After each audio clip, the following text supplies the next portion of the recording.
Welcome to ETStudios Tech Heal in association with ET Health.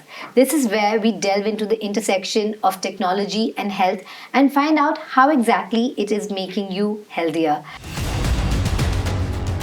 Today on our show, we have Ajitesh Kaicker, who is the VP Growth at Eka Care. It's a connected care platform.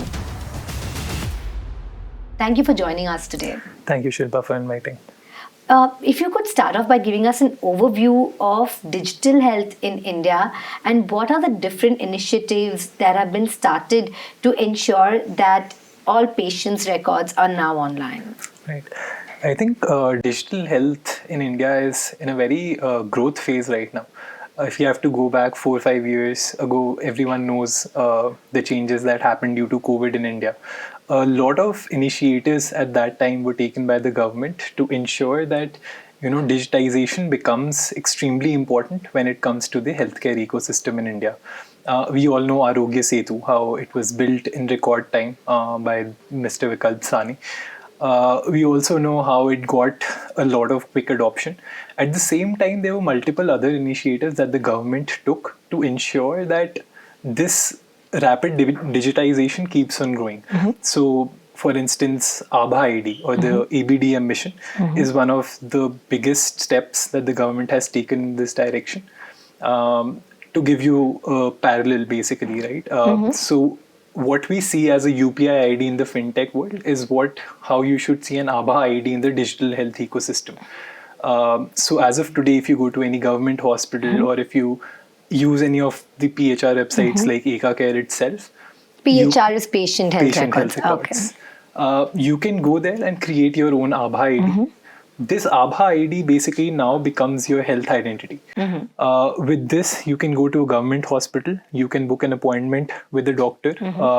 All your medical records will start getting linked to this health ID. 1 second, just to clarify, if I have this Abha ID, will I have to go to the hospital to book this appointment or can I do it just from the app? Right now for government hospitals, you'll have to go to the hospital. So there'll be a scan and share token available. So you'll scan a QR code, you will get a token and then you get an appointment with a doctor. But all your medical records will start getting synced over here. And the good thing is that it sits on top of a consent manager. So you are in control of all your data.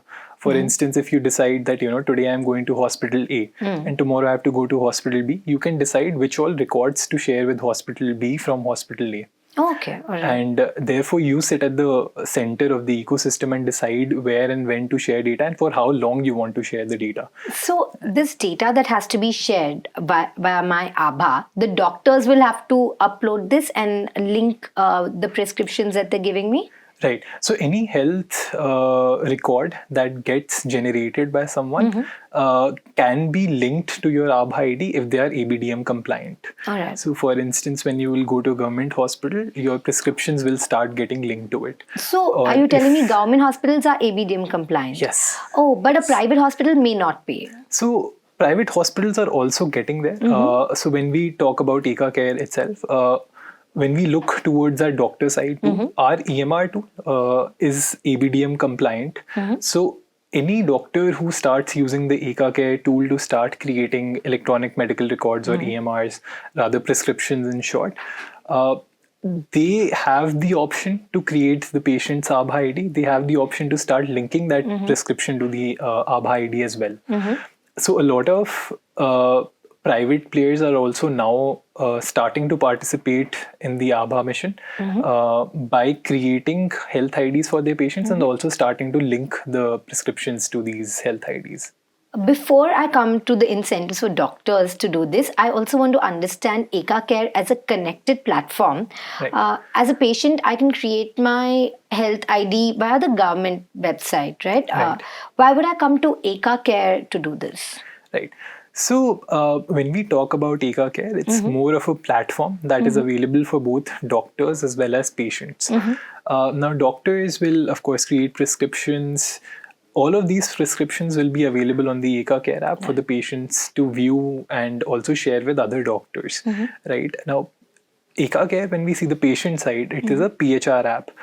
We will sync your medical records from multiple sources. We will track all your data from multiple sources. So it's basically, let's say if you have multiple reports that are available on your Gmail ID since the past 5 or 6 years, Okay. you can sync all of them to your Eka Care app. We'll import all of them in a single click. We'll give you a smart visualization on top of it. We'll show you trends. So for instance, across your past 4 years, how are your health longitudinal record? How's the health longitudinal? Has your cholesterol been constantly increasing? Has it been decreasing? Is it within a range? Which all vitals are out of range, which are within the permitted range or not? So we will aggregate data from multiple sources and make a smart visualization for you to be able to view it, generate insights, and then on top of that sits our AI bot, which will have your entire medical context to it to answer your question. And So what about doctors? I understand as a patient why I would want my health records there to understand the pattern so that I can treat the root cause and not just my symptoms. But so this sort of data is very rich and very essential for me, indeed, going forward. But as a doctor, if today I'm just writing a prescription and my job is over right there, what incentive do I have to digitize it? And also later, I may be legally responsible, right? Like if all this is on record, then what if it leads to somebody discovering that this so and so medicine has cost this? It might actually be punitive for me to digitize all the what I'm doing right now. It's more work and it might be punitive. So why would I do this? So I'll take the second part first. When it comes to medical legal purposes, we have seen a lot of doctors actually wanting to adopt to this practice of creating electronic medical records to prevent them from medical legal actions. Okay. A lot of times, doctors will create prescriptions and then, a few years later, 2, 3 years later, there might be some minor issue that might come to a patient due to which they might start threatening legal action and anything. When it comes to offline records, it's very difficult to maintain those records when you are seeing hundreds of patients every day for a few years. But when you are doing this all digitally, you have a track record of all your consultations going back to as much as 5 years, 10 years, since whenever you started using our product. So when it comes to medical legal perspective, a lot of doctors actually prefer using our tool to have a backup to show that, because there are very small nuances. So for instance, if I'm prescribing you a particular medicine, there'll be certain instructions with it. There'll also be notes whether you have some allergies or not. A lot of those things are very important when you are prescribing a medicine to a patient. And all of that is recorded and stored and available for you to go back and revisit that whether you were actually at fault also or not. Okay. So therefore, a lot of doctors actually prefer using it because a lot of time it helps them rather than being against them. Okay, so that's an interesting perspective, right? Right. That doctors are doing their best and they do Correct. feel that it would indemnify them Correct. to have this sort of record. And then to come to my first part of my question, Right. like what incentive, it's just more labor for them. Correct. So I'll take that in two parts. One is when you start using an EMR tool, right? Most of the time, how you will see is that the tool will also start learning how you are prescribing. It'll have a lot of other features. For instance, when you'll use Eka Care as a tool, you can start saving and creating templates for prescription. We'll start knowing what are the common drugs you use so that we show them. So we try to ensure that there's not a lot of additional time that will get used if you start creating prescriptions with us. And to add to that, there are a lot of AI features that are now coming up. So for instance, one of the things that we are experimenting is with voice to RX, where for instance, you and I are having a consultation. The entire consultation gets recorded and automatically gets converted into a prescription rather than you having writing it. So a lot of these initiatives that we are taking to push and ensure that from a time perspective that doesn't get added and doctor can give undivided attention to the patient. From the government side also, right? Because government also would like, so for instance, right now, government hospitals have a very large participation when it comes to ABHA. Private players still don't have that big an adoption. So to incentivize and push doctors to also start creating Abha IDs and linking the medical records to Abha IDs, they've come up with some incentive schemes where a doctor can earn a certain incentive every time they start linking the records to Abha ID.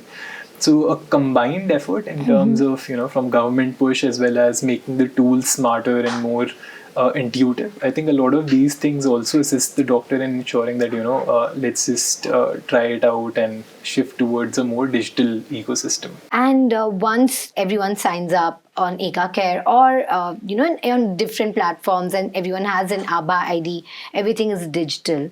Then what will be the growth of your platform? How do you envision that?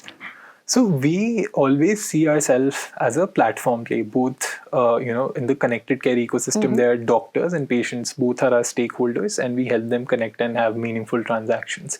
So the more the ecosystem grows, the better it is for us. We don't want to solve everything. We want to create a platform where we invite other players to build more use cases on top of us. So for instance, if we have to see our health, our doctor side of our tool, doctors create prescriptions and they prescribe medicines and lab tests, but we don't want to necessarily go into lab test fulfillment. There are already a lot of players. So in that sense, we've partnered with multiple labs where doctors can actually start prescribing medicines and also giving the patient the option to book lab tests there and then itself. So in this way, labs become our partners and they start working on top of us. Similarly, for pharma deliveries, there's Tata 1mg and all the other players that are there. Then there are some other service players who specialize in creating websites for doctors, who specialize in managing their digital presence. So they become our third partners. On the patient side, similarly, we sit on top of a lot of data, right? And we have a lot of smarter visualizations. So let's say if there are some other players who want to use our visualizations, who want to start, working with us, then we are working on an API suite where they can start working and directly showing our visualizations within their app as well. So in that sense, it's more of a pure tech product play where we are creating a platform for, all players to actually start working with us and building on top of it. Thank you for walking us through that, right from the origins of digital health in the country to Eka Care to the future of your company. I think it's a good note to wrap this up on. Thank you for joining us today in our studios, Ajitesh. Thank you, Shilpa, for inviting me. Thank you for your time. It's great to come. Thank you. And also thank you for watching. And remember to stay tuned to ET Studios Tech Heal in association with ET Health for more such insights into your health.